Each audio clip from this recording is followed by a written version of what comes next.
Yo, what's going on guys, it's Cynical, and today for you guys I have some general gaming news and information. So today at the PlayStation meeting, the PlayStation 4 Pro was announced. As you guys should probably know, this console was actually codenamed PS4 Neo, and even before the whole Neo thing, it was codenamed PS4.5. So this is it right here. This is what the console looks like. As you guys can see, it looks kind of similar to that of the current PS4, except there's like two little slits here now, and the light bar that is on the actual console is now on the front of the console rather than on the top of it.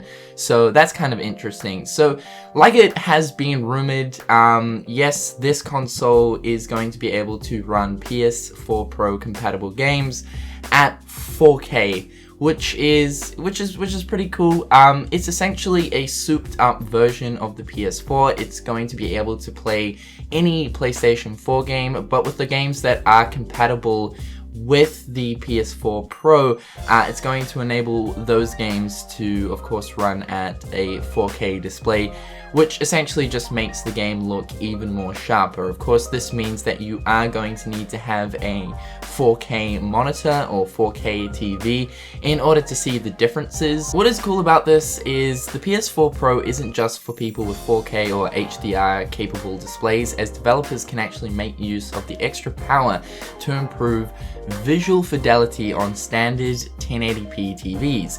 Games will know what display you use, and developers can tailor their experiences to fit.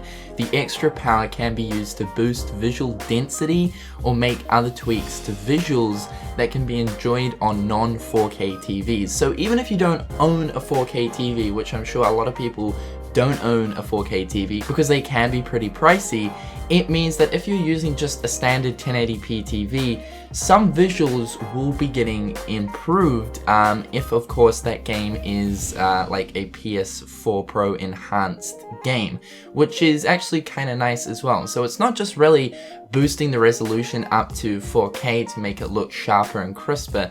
Some visuals in these compatible games with the PS4 Pro are going to look nicer, and of course, like they said, visual fidelity and stuff, that's really nice. It means that you don't necessarily have to own a 4K TV in order to see some differences between a regular PS4 game and a PS4 Pro game. This also means that for some of the standard 1080p games that will be releasing as well, some of them will be able to run 60 frames per second, which is always nice and is always a selling point. I know that a lot of people prefer 60 frames over 30 frames. Me personally, I definitely do prefer 60 frames over 30 frames. 60 frames just essentially means that the game is going to run and feel just a lot more smoother for a smoother gaming experience. So that's really nice. Currently, as of right now, there have been a few games that are going to make use of the PS4 Pro's new hardware. These games include Call of Duty Infinite Warfare as well as the Modern Warfare Remaster. Black Ops 3 is apparently also going to be harnessing the power too. FIFA 17, Battlefield 1, the new Mass Effect, and there's also quite a few other games out there as well that will harness the power as well, like Horizon Zero Dawn.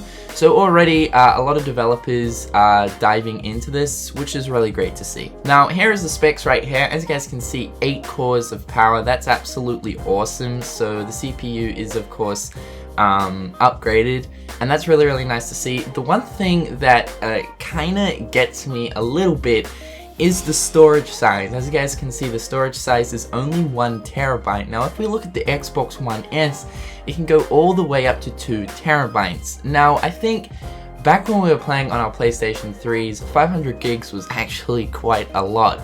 But essentially, with a PlayStation 4 and the new Xbox Ones and stuff, I mean, you have to install a game even if you have the disc. It gets installed to the hard drive of the console, which can take up a lot of space. Pretty much every game these days ranges from about 30 to 50 to 60, sometimes even 70 gigs. And you can imagine, like, if you have a 500 gig normal console like myself, you can only fit like a few games on the console, about 10 games pretty much at maximum, before you have to start going through and deleting your games off the console to be able to play other games, essentially even if you own the disc, due to the fact that the game has to install to the hard drive. And even 1 terabyte still isn't that much. I think 2 terabytes is actually a really good size, and this is the size that the Xbox One S has, so it's kind of, yeah, it's interesting to see that the PS4 Pro only has a 1 terabyte storage size. I would have expected it to have a 2 terabyte hard drive, just due to the fact that there is already currently a PlayStation 4 out as of right now that is a 1 terabyte, so that is kind of strange to see. But yeah guys, that's pretty much it. It's just going to be this console that is going to make some visuals for 1080p games look a lot better. Of course, you're going to be able to play some games at 4K 1080p games. Some of them can run 60 frames per second. And I suppose even the functions on the main menu, you know, like the home screen of the PS4 is going to be a little bit more smoother as well, just due to the extra power that the console has.